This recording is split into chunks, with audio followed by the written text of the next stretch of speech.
This is Regained Wellness Podcast with Jamie Logie, episode 145, Seasonal Affective Disorder. Sometimes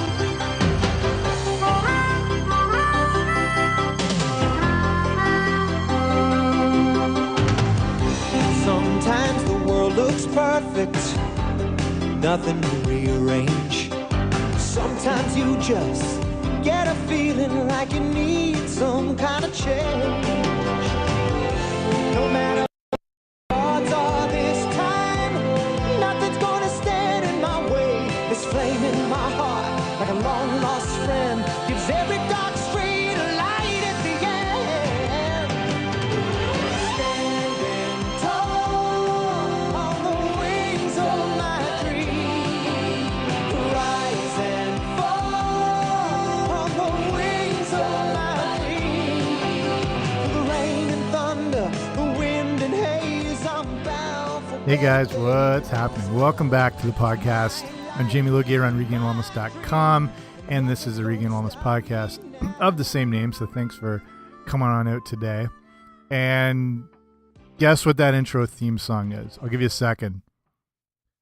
Nothing? Okay, Perfect Strangers. Hopefully you got that right away. And if you remotely grew up in the 80s, you'd hopefully recognize that one right off the bat. So this episode is, I'm recording this in, sort of late February, and talking about S.A.D, S-A-D, Seasonal Affective Disorder, which is a very real thing and tends to be at its kind of peak right around now, as far as, depending where you live in the world, where you are in the hemisphere and the Earth's position in relation to where the sun is and how much light we get each day, and the kind of lack of exposure to sunlight and how that can affect mood and energy and all sorts of stuff. So we'll be talking about that as it's relevant right now, and some other interesting things that it's not specifically limited to just the early,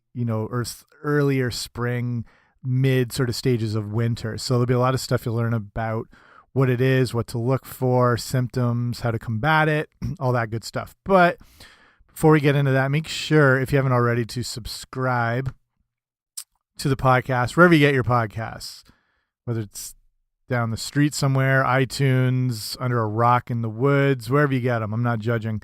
And that makes sure you get the shows as soon as they're sent out. Then I don't have to hand deliver them. It just saves us all a lot of hassle. And wherever you get podcasts, it should be there. Probably iTunes is the main one, but, Stitcher Radio, Google Play, iHeartRadio. I think I'm pretty much anywhere you get a podcast. Okay, so let's get right into seasonal affective disorder. So seasonal affective disorder is basically, the only way to really define it is it's a type of depression, and it's related to the changes in the season. So it doesn't just happen one time a year. Like I was talking about how it's February right now, and it tends to be more predominant now, as, again, depending where you live. Like I live in Ontario in Canada, in North America, and this time of the year in this hemisphere, there's less light.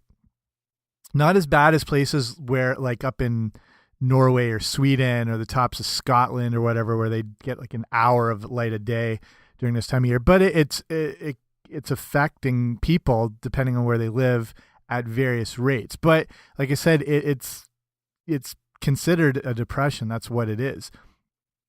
It's interesting because so I'm going to say S.A.D every time I talk about it. It's just the easier acronym instead of saying seasonal affective disorder all the time, because I'm a time saver. I'm going to say S.A.D. So S.A.D begins and ends at about the same time every year. And again, this doesn't hit everybody. Some people have no idea this even exists, and that's cool. And then some people experience a little, it hits them pretty hard. And the interesting thing is that if you're the type of people or type of person who gets it bad, the symptoms start early. They actually start in the fall, and then they go into the winter months. So the main things, like I'll get more into other symptoms, but like essentially it's sapping your energy, makes you more moody. I mean, again, that depression comes on. So like sometimes when you're dealing with people during these February months, whether, and again, starting earlier in the fall, and you're wondering, what's maybe hitting you like this, and you're not sure, it can be chalked up to the seasonal affective disorder. And, if you're running in, I don't know, Christmas is a tough time, like the holidays, where there's a lot of stress as it is. And then conditions like this are hitting even more so. And people tend to be a little, I don't know, on edge a bit more. They tend to snap at other people, whether it's family or strangers, or, you're in the mall. And then especially after, because I find like the end of January, kind of mid-late January, everything's sort of done with. Like you can ride that holiday kind of enthusiasm, through the new year, and it lasts like a week or two. And it's still kind of that sense of the season or whatever. And then kind of like late-ish January, it sort of hits. And the snow and the cold, which is potentially like a novelty and something different, then it becomes a little old and you get tired of scraping your car off for the 15th time that day, or having to reshovel your driveway because the friggin' snowplow came through and refilled it in. Speaking on behalf of myself. Truthfully, I love winter. Like I love the cold and snow. I'm Canadian. I've got Viking blood or Inuit blood. I do love it. I know that's not a popular opinion, but obviously it gets you run down, and if you're on edge and whatever, and if you're dealing with people who seem not themselves, it's not them per se. It's not their personality. It might just be because of the seasonal affective disorder hitting them, making them more moody. The same sort of way you deal, if your blood sugar level drops, if this particularly hits you pretty bad, or you're dealing, like say in places where, restaurants are probably the main one. I talk about this a lot, where you are in an environment with an entire giant room, or whatever the size of the restaurant, of low blood sugar because people are waiting to eat. They're already, they probably haven't eaten just before, so they, because they're about to have a big meal, so they've been waiting hours and hours. Blood sugar level drops, irritability's high, aggression potentially, ability to snap. And I mean, this happens, in planes and hospitals and places where people have to wait and haven't eaten.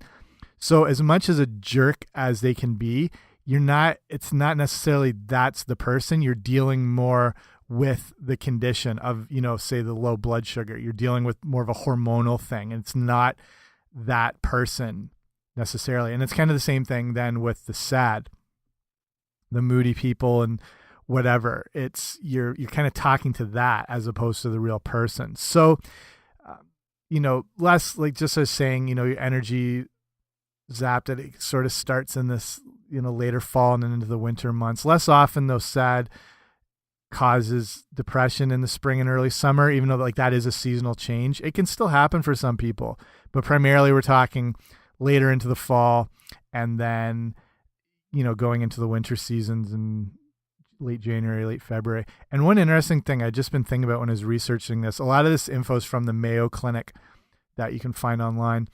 And the one thing I was thinking, with not wanting to get into the whole climate change issue, but we're getting a lack of, identifiable seasons. And I'm speaking on behalf of the East Coast in North America, where I live and spend time.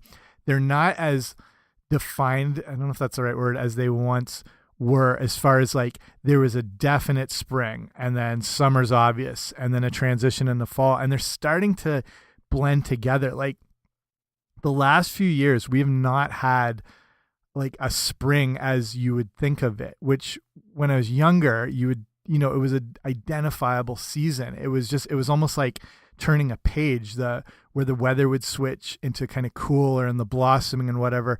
And our winters have been so weird. This year we're having a little more of a traditional Canadian winter, where a lot of snow, really cold. But then today, on my way over here to record this, it's pouring rain and it's like 12 degrees Celsius. What's that in Fahrenheit? Like 60, something like that. And it's what are we in February here? Almost forgot the month. So it's late February and it's pouring rain and mild. So last year we had I don't even remember any major snowstorms. We had a green Christmas. It was warm through. People were golfing in January. Then, there was some bad cold snaps and whatever. But we're seeing less and less of these definite seasons. And like with the case with spring, we're sometimes having these instant kind of heat snaps coming out of the winter where it's almost like spring is skipped over and we're going right into summer. And I don't know if that's affecting in a good or bad way how this seasonal affective disorder might hit people. And the same thing with the fall. We have, I don't know if this is the wrong term, forgive me. Well, it's what we call it, but hopefully it's an offensive, but we call it an Indian summer, where the summer is extended and it's not like it ends in August or whatever. You have just as warm weather way into September, almost into October.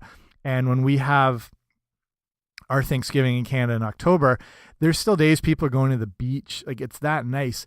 And I don't know if this is going to combat the effects of the S.A.D, because you're getting this like extended season and there's almost no fall. Like, the weather is so hot. It was this year anyway. Actually, the last few years, it's so hot that the leaves turn, like, they don't even have time to transition into sort of like the fall colors and whatever. It's so hot, they just kind of like die, and then the winter hits and then everything just sort of drops and there's really no, it's I don't know, it's very weird. So I don't know if that's just my own thoughts, but I'm wondering how this potential climate change, or however you want to look at it, is going to impact these sort of effects on our body as we're getting these just bizarre changes in the seasons all the time. So, yeah, I mean, the main thing, like, as I talk about before getting into some of the symptoms, as we talk about the idea of depression, it's always been sort of chalked up to the winter blues. And like I said before, that sort of seasonal funk after the holidays, and, you know, you have to sort of tough it out. But, you know, as we're seeing with any sort of conditions like this, it's a real thing that, you know, you don't want to just brush over. It's a legitimate condition. So basically, with most of the cases for the average person, you know, like I said, symptoms start late fall, early winter, and then go away during the sunnier days of spring and summer.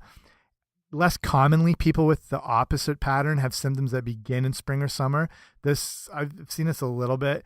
It's just that transition time, and depending on how big the weather fluctuations might be, like, it starts to hit some people in these times when you think that'd be the opposite case. So in either case, the symptoms they generally and probably start out mild, and then they become more severe as the season progresses. So it's kind of that little thing where you're like, something feels a little off. It's not super identifiable, and that might be the first signs that this might be affecting you. And then it gets a little worse and worse. So it doesn't just like bam, snap, and then hit it and you're like, oh, I got the full on, you know, disorder. It kind of progresses through. So the signs and symptoms, again, this isn't going to chalk it up to S.A.D specifically. I mean, other things might be in play, but these are what's considered to be the symptoms of it. So first thing, feeling depressed most of the day and nearly every day. You know, there's a loss of interest in activities you once enjoyed. Low energy is part of it. And then wanting to always sleep, but at the same time having problems sleeping. And I mean, insomnia and stuff like that can be different conditions, but they can kind of all intertwine together. People tend, you know, you experience changes in your appetite or weight. And I mean, that comes down as well, that you're potentially cooped up all day. You're less active, you know, the lack of exposure to the sun, and you know what I mean? When you have to shovel for 20 minutes just to get out of your house, you're less likely to go anywhere. And coming out of the holidays where you've probably had more exposure to high calorie, highly palatable, you know, non-nutritious based foods. And then that kind of seeps into the coming months where you're, you know, that's going to affect your mood and everything too. But at the same time, the S.A.D kind of condition is making you want to eat more of this crap, and whatever your body just wants kind of quick, high energy, easily consumable foods. I mean, it basically wants to hibernate. Again, depending if you're living in a climate where you experience more of a winter, like, if you live in Southern California, not necessarily going to be the same state. After that, you've got with symptoms feeling sluggish, mentioned being like agitated easily. There's difficulty in concentrating. And then, the general feelings of, hopelessness, worthlessness, guilt. These are all, linked with depression. And then when we look at seasonal affective disorder, it's, it can be classified as that depression. So all of these different symptoms are, like I said, not necessarily connected, but things to look out for. If you've been wondering, like, what's going on, and this sort of hits me every year, and you haven't been aware of this thing, you might be able to chalk it up to it. There's an interesting, like I said, there's the fall SAD and the winter SAD, and symptoms specific to winter onset SAD, like I said, sometimes called the winter depression, and when we talk about the fall and winter, they're kind of linked together. So in this situation, because there's spring and summer SAD, which you might not have been as aware of, but with the winter, fall SAD, you're looking at specific things like oversleeping, the appetite changes, especially craving, like I said, those foods high in, carbohydrates and quick energy, the weight gain, the tiredness, or the low energy. Those 4 things are pretty specific to the winter one. And the ones I all listed before can kind of cross over to the different ones. Like, so say with the spring and the summer SAD, they would be kind of the same, that you would have more trouble sleeping though, whereas the fall and the winter SAD, there's oversleeping but not feeling like you ever got enough sleep. But with the spring and summer SAD, it's a little more insomnia based, and you tend to have more of a poor appetite compared to the winter, where you just want that hibernating, consume as many calories as possible just to get, put that excess body fat on to get you through the winter. There tends to be a little more weight loss according to the symptoms for spring and summer SAD, and more of an agitation, anxiety that you can look for. So, I mean, the kind of ways to chalk it up are through the winter months is just more that lethargy, and think of yourself as being a bear where you just want to eat, hibernate, not move, gain weight, the whole deal. And then the summer, it's a little more of that agitation, might be some weight loss, trouble sleeping, a little high strung, if you've been wondering how you can kind of differentiate those 2 things. So we'll look at what causes it. And the specific cause of the seasonal affective disorder is actually kind of unknown. To me, I think of the lack of the sun exposure and the lack of activity, because you're not likely to be as active and moving and out. And again, getting that vitamin D and the fresher air and whatever. But there's 3 things that have been kind of, considered to come into play. So the first thing is your biological clock. So your circadian rhythm. And this plays into that reduced level of sunlight in the fall and the winter, which, can cause that winter onset seasonal affective disorder.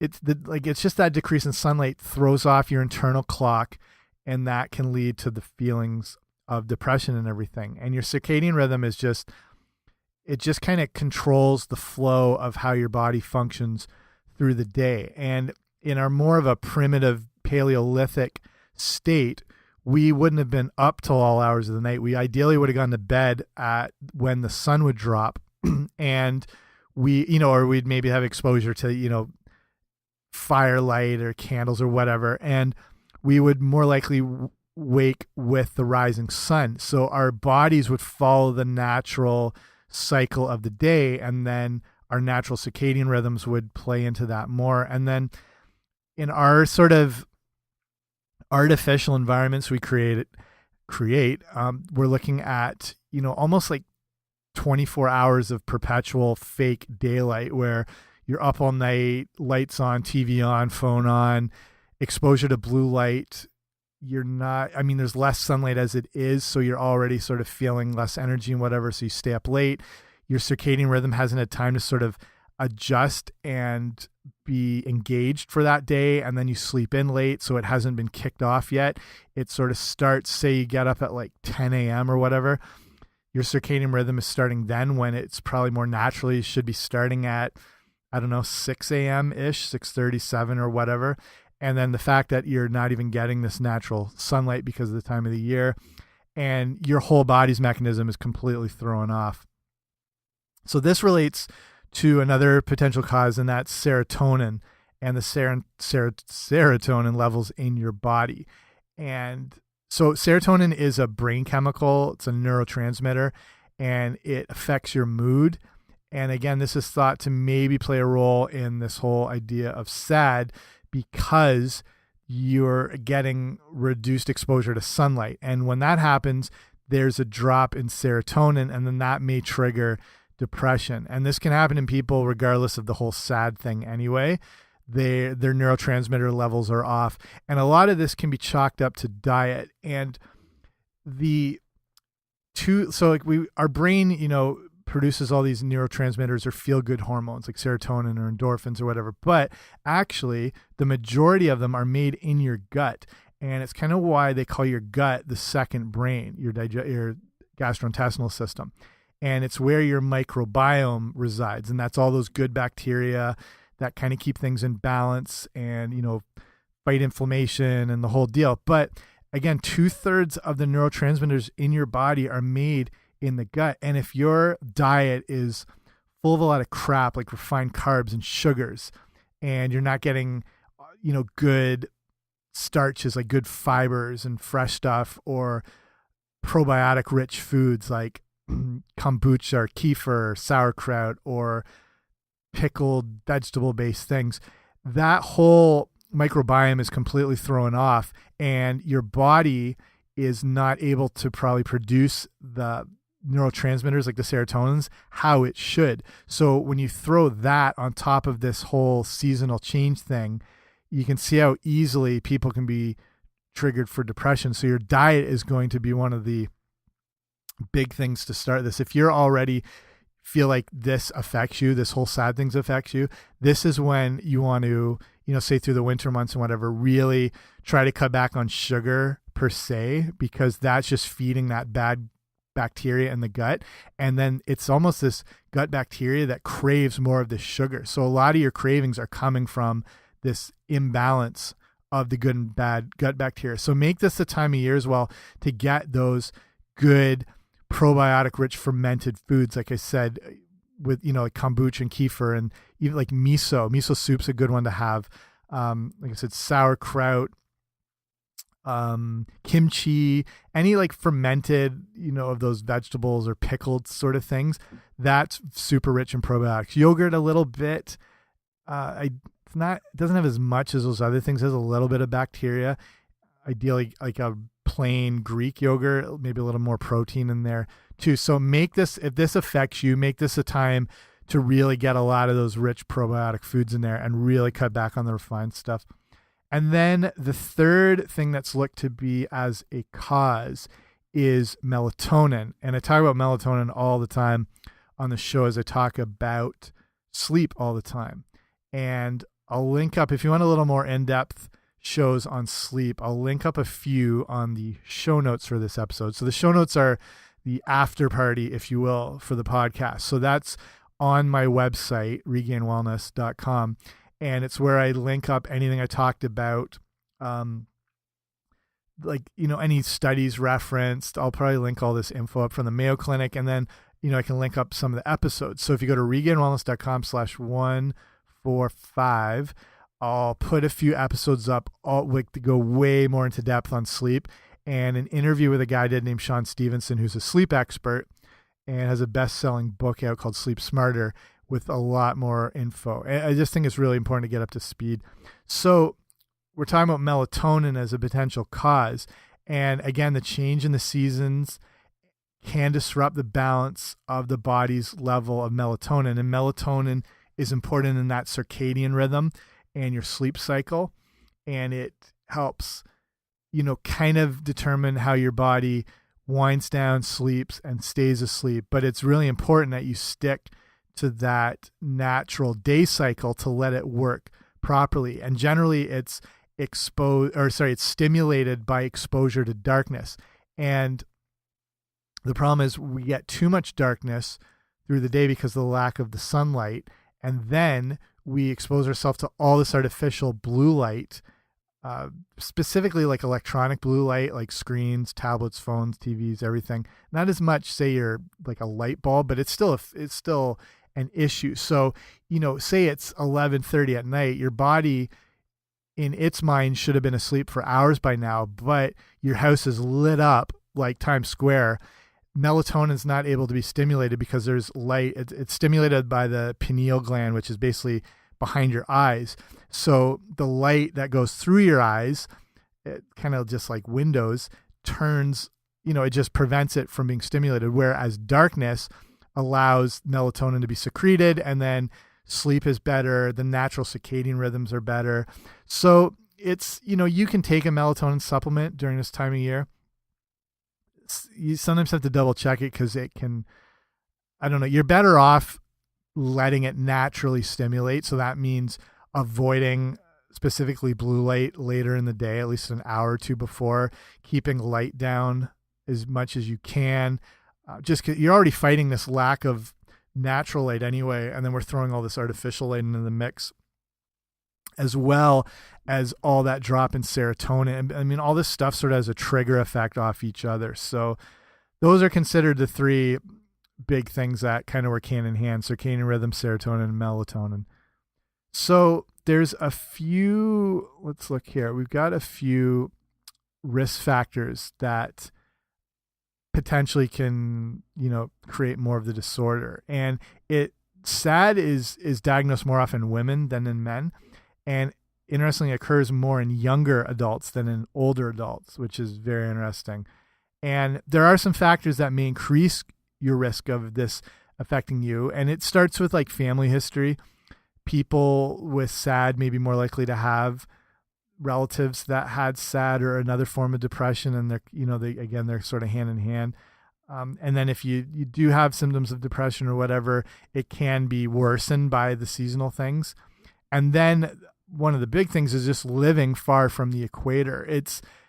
SAD appears to be more common among people who live far north or south. People forget that you think of the south as sort of a different hemisphere and environment, and we think of the cold, the Great White North and all that thing. But anything north or south of the equator, this can affect it. If you think as a species where we've kind of originated from and where we would have kind of, developed as a species was in more of these, Mediterranean, closer to the equator based things. And then it's kind of fascinating when you think how humans have spread to every corner of the globe and what drove them to go into these areas. Like I think of where I live, and on these days where, it takes a lot to get my city sort of locked down from snow. Like we can put up with a lot. It's just how we grew up.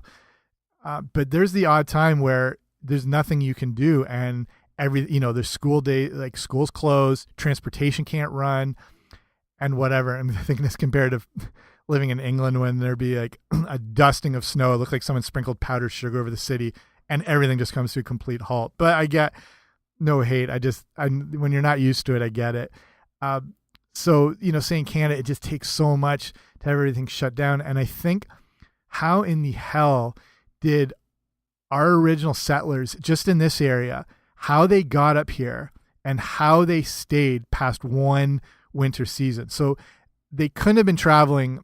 Where I live, I think the first settlers, the native Canadians have been here the whole time, but I think of the people who migrated and traveled. And, if you come up through the spring and summer months, it's awesome and it's easy to get around. And, my city's got a river that runs through it. So they were easily able to get through. There's no way they would have been able to do it through the winter. They just wouldn't have been able to travel. And then if they did, they get here in the warmer months, when that first winter hit, why and how did they possibly stay? And you just look at all these remote parts of the world. I think of like northern Alberta or through the Yukon or the higher parts of Norway or Finland, and where it's just so, or Siberia, or like, how did these people stay and go to these places? It's unbelievable, where, you know, we sort of originate and exist more on these closer to the equator. How it's I find that fascinating, the sort of, whatever it is, human spirit or whatever, to advance and move and take over different things, or more likely they're moving for, you know, better exposure to food and whatever. But like, once you get up here in the winter, there's nothing. How they stayed, it just baffles me. Sorry, that's a rant to go on. So, I mean, if you're living in these areas, north or south, you're going to be exposed to less sunlight, and you're going to be more susceptible to this whole SAD thing. So I think I'll probably wrap it up here. I think it's important to take any signs of depression very seriously. And this winter blues thing, that's a very bad approach and should be brushed off. As they say, you should be able to just, you know, handle it, manage it. I don't think that's a very helpful response. So take the signs and symptoms of any seasonal affective disorder seriously. Realize that it can hit during those different times of year. So if you wonder why things might be off, just because it's not February or late January, it's still a very real thing. And again, like, you want to nip it in the bud. These things progressively get worse, and they can get worse year after year. And it, you know, it leads to social withdrawal, problems at work or school. Then it gets into substance abuse, and then you get into different behaviors. You know, it's treatment wise, you can help prevent the complications, especially if it's something you go to have addressed or diagnosed. So if it feels sort of early and might be a thing, it's worth checking out. And then there's a lot of those things you can do, as far as like getting the diet under control is going to be a big help through those winter months. Getting more sleep, trying to go to bed early, try to get more into that natural tune. If you're living somewhere where you don't get a lot of sunlight through the day, it is going to be tougher. I'm not going to recommend any like tanning beds and stuff like that. I think they can be so dangerous, but a little bit of exposure to, there's different sort of light treatments you can do. And you can even get those ones in your house that sort of stimulate the natural UV rays. And I think those can be helpful too. But then again, that's something you would talk over with a specialist or something like that if it's getting into those situations. But try to maintain exercise as well too. Obviously, that's going to help boost those natural neurotransmitters like the serotonin and endorphin and those feel-good chemicals. So definitely get on top of that. And I would recommend, I was talking to someone the other day about this, I'd recommend in these winter months, exercise as early in the day as you can. And that might be a little tougher, but if you exercise as early as possible, it's going to help kind of kickstart that circadian rhythm for the day. Your body's going to recognize, okay, things are in action. It sets up that natural circadian rhythm, and then that's going to allow it to properly wind down at the right part later in the day, and that's going to help you get better and deeper sleep. So it's interesting how something you do early in the morning has an impact on how you're going to sleep that night because it kickstarts the circadian rhythm, which might have been blunted because you've been up all night and you slept in the day. So even if it's getting up, for whatever reason, say you even get up late and it's like 8 or 9 or 10 or whatever, the first thing you do, even if it can be to go for a walk or go to the gym, you know, even at least 20 minutes, ideally getting upwards of, 30, 45 minutes, an hour or whatever, get yourself moving and try to move your exercise early in the day during the winter months if SAD is something that affects you, and it can have a big impact on that natural day cycle and improving your sleep, which is going to help everything overall. So, okay, a lot of stuff there. Hopefully you found it helpful. If you have any questions, feel free to write to me. So you can write at info@regainedwellness.com. Again, check out the show notes. So regainedwellness.com/145. And I'll have some of those episodes linked up, a little more of the information. And that's going to be it for me. So again, thanks for listening. make sure to subscribe if you haven't already. And if you're interested in, I'm part of this thing called Patreon, and it's a website where people or listeners can be involved with, sponsoring the show. And it's something where it's as little as like $1 or $2 a month. And it's, if you subscribe on different levels, there's more sort of rewards that come with it.